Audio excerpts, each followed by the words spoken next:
San Hilario dijo: los cuerpos corrompidos por la lujuria son la morada de los demonios. En los libros de Samuel o de Primero y Segundo Reyes, si se busca en la Biblia católica, leemos de David: Dios reemplazó específicamente a Saúl por David porque Dios ve al hombre según su corazón. En Hechos 13:22 se lee, cito: rechazado Saúl, alzó por rey a David, de quien dio testimonio, diciendo: he hallado a David, hijo de Jesé, varón según mi corazón, que hará en todo mi voluntad. Fin de cita. David fue elegido cuidadosamente por Dios porque Dios vio a David en su vida privada y se dio cuenta que él era un varón según su corazón. Leemos en el libro de Samuel que Dios alzó a David de la casi total oscuridad en los campos de su padre, para ser después líder de su reino glorioso, todo porque Dios vio que David era un varón conforme a su corazón. 2 Samuel 7:8, cito: ahora bien, tú dirás a mi siervo David: esto dice el Señor de los ejércitos: yo te saqué de los campos, donde apacentabas el ganado, a fin de que fueses el caudillo de mi pueblo de Israel. Por todas partes donde has andado he estado contigo. He exterminado delante de ti a todos tus enemigos, y hecho tu nombre tan célebre como el de los grandes de la tierra. Fin de cita. La manera como Dios eligió a David de los campos de su padre para ser el líder de su reino nos recuerda cómo el Señor lo ve todo. Él nos dice que aquellos que son fieles en lo pequeño, en donde quiera que estén, serán puestos en las cosas grandes. Lucas 19:17, cito: le dijo: muy bien, siervo bueno, puesto que has sido fiel en lo poco, recibirás el gobierno de 10 ciudades. Fin de cita. O en Mateo 25:21, ya que has sido fiel en lo poco, yo te confiaré lo mucho. David demostró su gran fe derrotando a Goliat y ganando otras victorias por el pueblo de Dios. Dios lo ayudó y lo protegió porque él hacía la voluntad del Señor. Pero después David miró a Betsabé y la deseó. Al consentir en esta lujuria, David cayó en un estado de pecado. Luego cometió adulterio con ella e hizo que mataran a su esposo, al exponerlo deliberadamente en un punto fatal de una guerra. Está claramente indicado en el segundo libro de Samuel que David había muerto espiritualmente, lo que significa que se habría condenado si no se hubiera arrepentido sinceramente, apartándose completamente de este pecado. Debemos considerar la caída deplorable de David, la caída catastrófica de un hombre que fue elegido especialmente por Dios. Se convirtió en un hombre ciego, egoísta, adúltero y asesino, todo causado por un pecado de lujuria e impureza. La lujuria y la impureza destruyen aquello que es tan precioso y sagrado. Esto también nos hace recordar de lo que se lee en el capítulo 6 del Evangelio de San Mateo, cito: la lámpara del cuerpo es el ojo. Si pues tu ojo estuviere sano o puro, todo tu cuerpo estará luminoso. Pero si tu ojo estuviere enfermo o malicioso, todo tu cuerpo estará en tinieblas. Pues si la luz que hay en ti es tinieblas, ¿qué tales serán las tinieblas? Las tinieblas o la malicia entran al alma por los ojos, al mirar imágenes impuras o al consentir en pensamientos deshonestos y de lujuria. Para más información consulte nuestro sitio web vaticanocatólico.com. vaticanocatólico.com. San Gregorio Magno dice: quien se manche con la profanación de la lujuria, le cerrará las puertas de su corazón a la entrada de la verdad. Después del rey David, fue el rey Salomón quien reinó al pueblo de Israel. En 1 Reyes capítulo 3, o si se tiene una Biblia católica tradicional, es 3 Reyes capítulo 3, leemos que Salomón amaba al Señor. Las intenciones de Salomón eran puras. Él quería servir a Dios y seguir sus caminos. Demostrando la pureza de su intención, Salomón le pidió sinceramente al Señor un corazón sabio e inteligente. Le pidió sabiduría para juzgar al pueblo con justicia y discernir entre el bien y el mal. Sus intenciones puras agradaron al Señor. Como resultado, el Señor premió a Salomón con dones únicos y abundantes. Cito: agradó al Señor que Salomón le hiciere esta petición, y Dios le dijo: por haberme pedido esto y no haber pedido para ti ni vida larga, ni muchas riquezas, ni la muerte de tus enemigos, sino haberme pedido entendimiento para hacer justicia, yo te concedo lo que me has pedido, y te doy un corazón sabio e inteligente, tal como antes de ti no ha habido otro ni lo habrá en adelante después de ti. Y aún te añado lo que no has pedido, riquezas y glorias tales, que no habrá en tus días rey alguno como tú. Y si andas por mis caminos, guardando mis leyes y mandamientos, como lo hizo David, tu padre, prolongaré tus días. Fin de cita. Primero Reyes 3:14.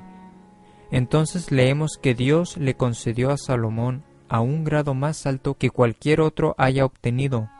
Este es un ejemplo de cómo el Señor premia abundantemente las intenciones puras y los deseos sinceros. El rey Salomón mostró de inmediato su sabiduría al juzgar correctamente entre dos mujeres que se estaban peleando por el mismo niño, por lo que el pueblo se maravilló. Cito: todo Israel supo la sentencia que el rey había pronunciado, y todos temieron al rey, viendo que había en él una sabiduría divina para hacer justicia. Fin de cita. Primero Reyes 3:28. Cito: y la sabiduría de Salomón sobrepasaba la de todos los hijos de Oriente y la sabiduría de toda del Egipto. Fue más sabio que hombre alguno, y su fama se extendió por todos los pueblos en derredor. Profirió 3000 parábolas, y sus cantos fueron 1005. De todos los pueblos venían para oír la sabiduría de Salomón, de parte de todos los reyes de la tierra, a los que había llegado la fama de su sabiduría. Fin de cita. Primero Reyes 4. Salomón excedió a todos los reyes de la tierra, tanto en sabiduría y en prosperidad. Tenía una armada, y construyó una casa para el Señor, el gran templo. Su reino era tan magnífico que iban personas de lugares lejanos para ver su esplendor. Leemos sobre la reina de Sabá y cómo fue a verlo. Esta es la mujer que Jesús mencionó en Mateo 12:42. Cito: la reina del mediodía se levantará en el juicio contra esta generación y la condenará, porque vino de los confines de la tierra para oír la sabiduría de Salomón, y aquí tenéis quien es más que Salomón. Fin de cita. Cito: llegó a la reina de Sabá la fama que para gloria del Señor tenía Salomón, y vino para probarle con enigmas. Llegó a Jerusalén con muy numeroso acompañamiento, y con camellos cargados de aromas, de oro en gran cantidad, y de piedras preciosas. Vino a Salomón y le propuso cuanto quiso proponerle, y a todas sus preguntas respondió Salomón, sin que hubiera nada que el rey no pudiera explicarle. La reina de Sabá, al ver la sabiduría de Salomón, la casa que había edificado, los manjares de su mesa y las habitaciones de sus servidores, sus cometidos y los vestidos que vestían, los de los coperos y los holocaustos que se ofrecían en la casa del Señor, fuera de sí, le dijo al rey: verdad es cuanto a mi tierra me dijeron de tus cosas y de tu sabiduría.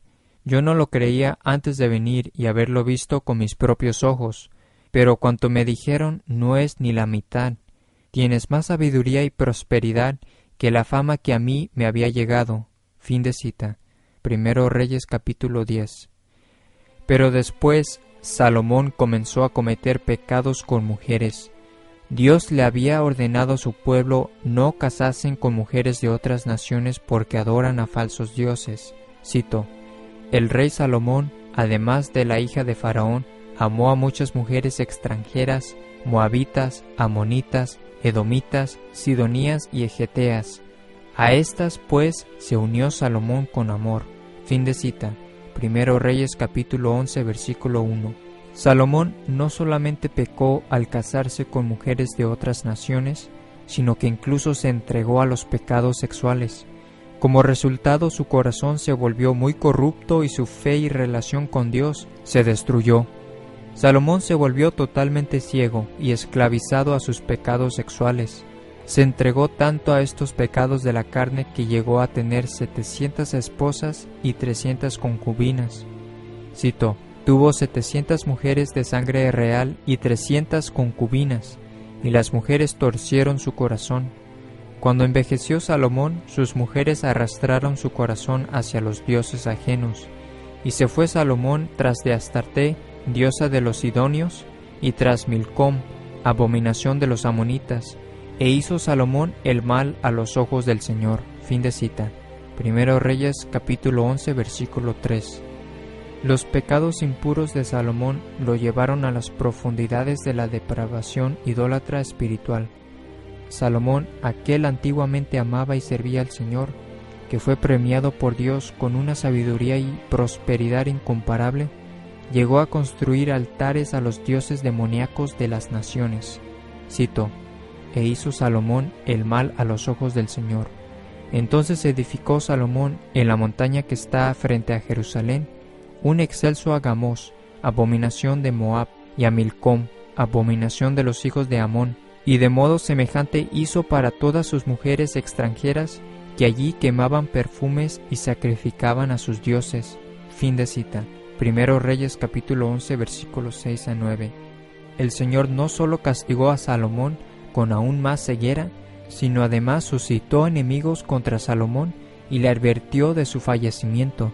Cito: el Señor le dijo a Salomón: pues que así has obrado y has roto mi alianza y las leyes que yo te había prescrito, yo romperé sobre ti tu reino y se lo entregaré a un siervo tuyo.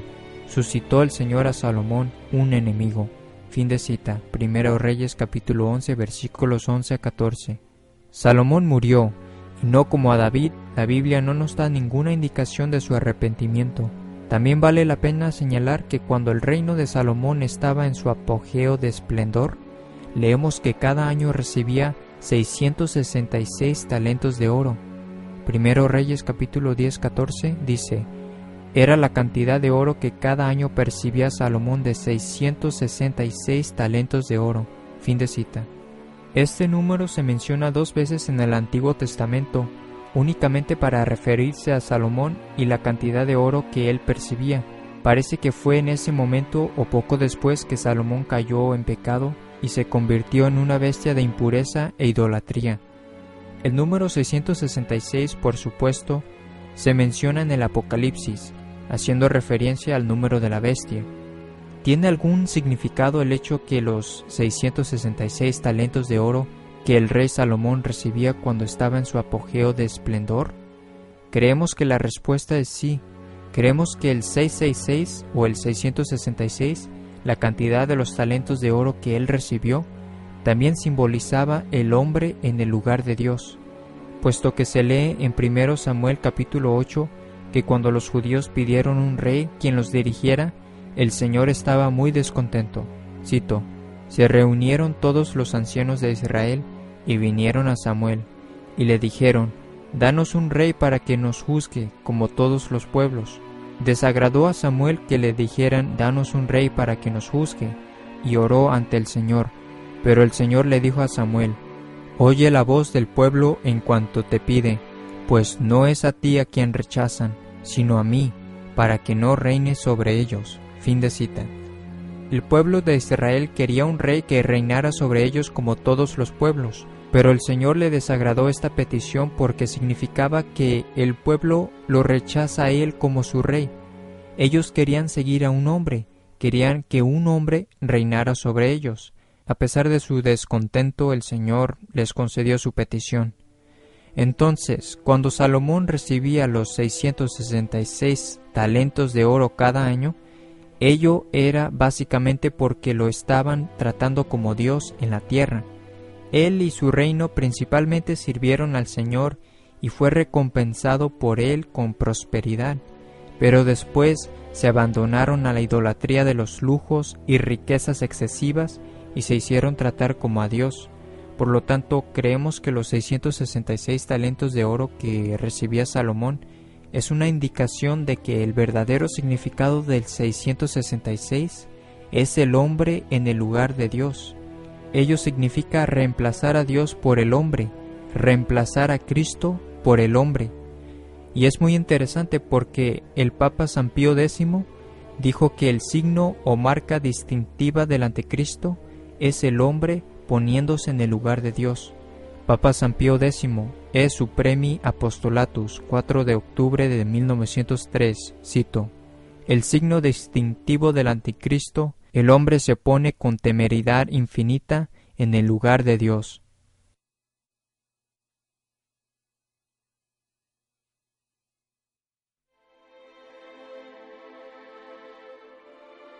San Hilario dijo: los cuerpos corrompidos por la lujuria son la morada de los demonios. La pornografía y la masturbación son definitivamente pecados mortales. Es lamentable que tengamos que hablar de estos temas. Sin embargo, debido a que hemos recibido varias consultas sobre estas cuestiones, deben ser respondidas. Debemos predicar contra estos pecados con alguna especificidad, no sea que las personas perezcan en su ignorancia.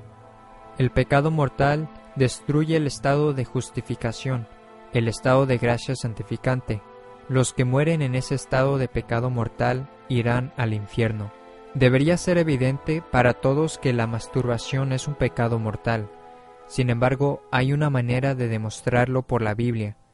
En 3 lugares diferentes del Nuevo Testamento, San Pablo da una lista de varios pecados que excluyen a las personas del reino de los cielos. Por ejemplo, en Gálatas capítulo 5 versículos 19 a 21 dice: y manifiestas son las obras de la carne, que son adulterio, fornicación, inmundicia, lascivia, idolatría, hechicerías, enemistades, pleitos, celos, iras, contiendas, disensiones, herejías, envidias, homicidios, borracheras, desenfrenos y cosas semejantes a estas. Los que hacen tales cosas no heredarán el reino de Dios. Fin de cita. Esto en cuanto a la idea que todo lo que se necesita para la salvación es solo creer. En estos versículos, San Pablo les está hablando a los creyentes, a los cristianos. Otro ejemplo en donde enlista varios pecados que excluirán a las personas del cielo se encuentra en 1 Corintios capítulo 6 versículos 9 a 11. Cito: no os engañéis, ni los fornicarios, ni los idólatras, ni los adúlteros, ni los afeminados, ni los sodomitas, ni los ladrones, ni los ávaros, ni los borrachos, ni los maldicientes, ni los estafadores heredarán el reino de Dios. Fin de cita. Y de nuevo en Efesios 5, 5 a 8 dice: porque sabéis esto, que ningún fornicario o inmundo o avaro que es idólatra tiene herencia en el reino de Cristo y de Dios. Nadie os engañe con palabras vanas. Por lo tanto, San Pablo dice claramente que estas cosas son pecados gravísimos que excluyen a la persona del reino de Dios. Y él menciona la fornicación, la que incluye los actos sexuales fuera del matrimonio, y son actos de fornicación no solo las relaciones sexuales fuera del matrimonio, sino también los actos que inducen a las relaciones sexuales. Todos son pecados mortales. También menciona el adulterio, la borrachera, a mucha gente que se emborracha, eso es un pecado mortal, y luego nos dice, entre otras cosas, algo que quizás sea confuso para ciertas personas. Menciona inmundicia en Gálatas 5, 19 a 21, como uno de los graves pecados que excluyen a la persona del reino de Dios. En 1 Corintios 6, 9 a 11 dice afeminados, y en Efesios capítulo 5 versículos 5 a 8 nos dice ningún fornicario o inmundo. Entonces hace 2 referencias al pecado mortal de la inmundicia y una a los afeminados. Ahora bien, algunos han concluido que los afeminados se refieren a los homosexuales, y la homosexualidad es en definitiva un pecado mortal que excluye a las personas del reino de Dios. Pero, ¿qué quiere decir San Pablo cuando dice ningún inmundo? Pues Santo Tomás de Aquino en su Suma Teológica nos explica su significado. él nos explica lo que los padres de la Iglesia entienden de estos términos y referencias. Santo Tomás de Aquino, Suma Teológica, partes 2.2, capítulo 154, artículo 11, cito: como dijimos ya antes, existe una determinada especie de lujuria en la que hay una razón de torpeza que hace que el acto venéreo sea malo. Esto puede darse bajo un doble aspecto. En primer lugar, choca contra la recta razón, como sucede en todo vicio de lujuria. En segundo lugar, se opone también al mismo orden natural del acto venéreo apropiado a la especie humana, y entonces se llama vicio contra la naturaleza. Entonces, lo que nos explica Santo Tomás es que cuando se practica el acto venéreo de una manera contraria al orden que Dios le destinó, esto es la procreación de la especie humana, dicho acto se llama vicio contra la naturaleza, lo que constituye un pecado mortal de lujuria. A continuación, Santo Tomás explica, cito: esto puede suceder de varios modos. Primero, si se procura la polución sin coito carnal o relación sexual, por puro placer, lo cual constituye el pecado de inmundicia, al que suele llamarse afeminación. Fin de cita. Está clarísimo. Santo Tomás identifica aquí el término inmundicia con el término empleado por San Pablo en Gálatas 5 y Efesios 5, y que separa a la persona del reino de Dios. Santo Tomás, que conocía bien las enseñanzas de los padres, dice que eso se refiere a la masturbación, si se procura la polución, en otras palabras, lo que no es conforme al acto venéreo como Dios lo destinó, y dice sin coito carnal, lo que significa sin relación sexual, por puro placer, lo cual constituye el pecado de la inmundicia, al que suele llamarse afeminación. Entonces, algunas personas también creen que la masturbación es a lo que se refiere en 1 Corintios 6, 9 a 11, cuando dice: ni los idólatras, ni los adúlteros, ni los afeminados, etc., heredarán el reino de Dios. Así que es una verdad bastante sorprendente para aquellos que, en su ceguera y depravación espiritual, sostienen que esto no es un pecado mortal. Claro que lo es. No solamente es obviamente un pecado mortal, sino además es señalado como uno de los mayores pecados mortales, un ejemplo clarísimo de un pecado mortal que excluye a la persona del reino de Dios. Y en este mismo contexto Santo Tomás continúa hablando de otros vicios y pecados de lujuria contra la naturaleza, tal como la bestialidad y por supuesto la homosexualidad, las cuales son abominaciones. Pero lo que es muy interesante es que la masturbación no se identifica solo como un pecado mortal en la Biblia, sino que de hecho Santo Tomás la clasifica como un vicio contra la naturaleza, porque de hecho esto es una perversión a lo querido por Dios, o sea, el fin para el cual Dios lo destinó. Por eso se identifica como un vicio contra la naturaleza, no necesariamente del mismo grado que la sodomía, pero igual es un acto que no es conforme con la naturaleza. Personalmente, creo que esta es la razón de por qué vemos cada vez más personas homosexuales, porque este es un pecado mortal que es contrario a la naturaleza, y cuando las personas se entregan a los pecados de la carne y a este tipo de actividad mortalmente pecaminosa, es ahí cuando a veces se permite al demonio que se apodere de ellos y volverlos totalmente contra la naturaleza. Además, esto está claro en Romanos capítulo 1, donde se dice que la homosexualidad va en contra de la naturaleza. Dios no crea a las personas de esa manera, sino más bien ellos se hacen así por caer en apostasía, por idolatría, y la idolatría puede cometerse por los pecados de la carne, o sea, entregándose a ellos, y por mirar pornografía y cosas por el estilo. Por eso, personalmente creo que esta es la razón de por qué vemos a muchas personas entregándose a estas lujurias contra la naturaleza, porque ellos cometen este tipo de acto contra la naturaleza, o sea, la masturbación. Creo que es análogo a lo que se dice de la marihuana, que es una droga que le da la entrada a otras drogas más peligrosas, y como la masturbación es un vicio contra la naturaleza, las personas que cometen este pecado mortal pueden ser inducidas totalmente a la lujuria contra la naturaleza. Ahora bien, es obvio que el que ve pornografía comete pecado mortal. Jesucristo fue claro en sus palabras en Mateo capítulo 5, donde nos dice: todo el que mira a una mujer deseándola ya adulteró con ella en su corazón. Y sabemos que el adulterio es identificado en 1 Corintios 6:9 como un pecado mortal que excluirá a la persona del reino de Dios. Por tanto, quien mira pornografía está cometiendo adulterio y o fornicación en su corazón. Esto también significa que es pecado mortal consentir totalmente en pensamientos impuros. Y aquellos que hacen estas cosas están en un estado de pecado mortal. Ellos deben convertirse, arrepentirse, deshacerse completamente de estos pecados y abrazar plenamente la fe católica. Consulte nuestro sitio web vaticanocatólico.com para más información, porque los que mueren en tal estado de pecado se irán al infierno para siempre.